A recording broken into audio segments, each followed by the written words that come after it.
بسم اللہ الرحمن الرحیم۔ حضرت خباب بن الارت رضی اللہ تعالیٰ عنہ کی قربانی اور صبر کی داستان۔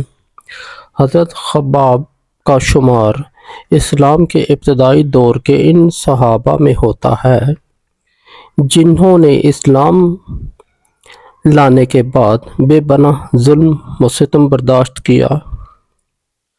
ان کی زندگی قربانی، صبر اور ایمان کی طاقت کی بہترین مثال ہے۔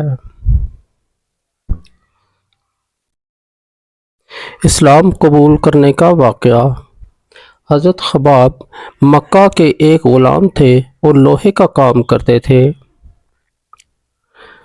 جب رسول اللہ صلی اللہ علیہ وآلہ وسلم نے توحید کی دعوت دی تو خباب ان اولین لوگوں میں شامل تھے جنہوں نے اسلام قبول کیا، لیکن ان کا اسلام قبول کرنا ان کے آقا کے لیے ناقابل برداشت تھا۔ کفار کا ظلم۔ اسلام قبول کرنے کی پاداش میں حضرت خباب کو شدید اذیتیں دی گئیں۔ انہیں دیکھتے ہوئے انگاروں پر لٹا دیا جاتا اور ان کی پیٹھ پر اتنی بھاری چیزیں رکھ دی جاتی کہ ان کا گوشت جل جاتا، لیکن ان کے ایمان میں کبھی کمی نہیں آئی۔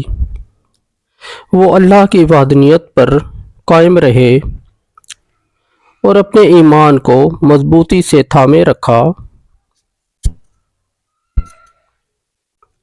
حضرت خباب اور رسول اللہ صلی اللہ علیہ وآلہ وسلم۔ ایک مرتبہ حضرت خباب نے رسول اللہ صلی اللہ علیہ وآلہ وسلم سے عرض کیا،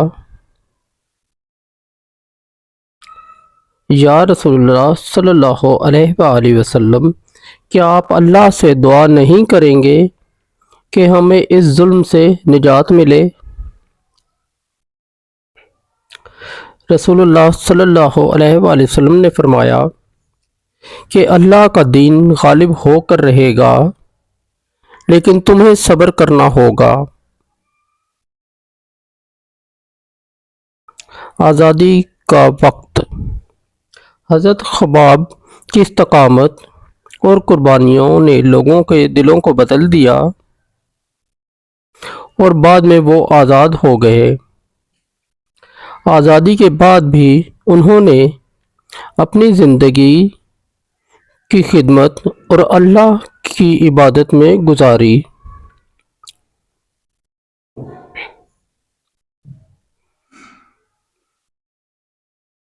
حضرت خباب نے اسلام کی دعوت کو پھیلانے میں اہم کردار ادا کیا۔ ان کی قربانیاں اسلام کے پیغام کو مضبوط کرنے کا ذریعہ بنی۔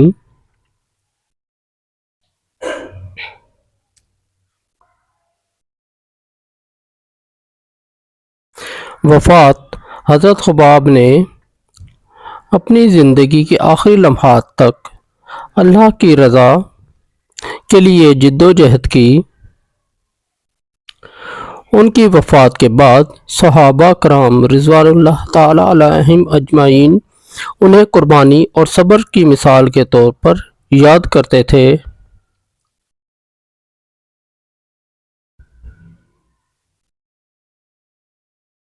پیغام۔ حضرت خباب کی کہانی ہمیں یہ سبق دیتی ہے کہ اگر ایمان مضبوط ہو تو دنیا کی کوئی طاقت ہمیں نقصان نہیں پہنچا سکتی۔ ان کی زندگی قربانی اور صبر کا ایسا درس ہے جو قیامت تک ہر مسلمان کے لیے مشعل راہ ہے۔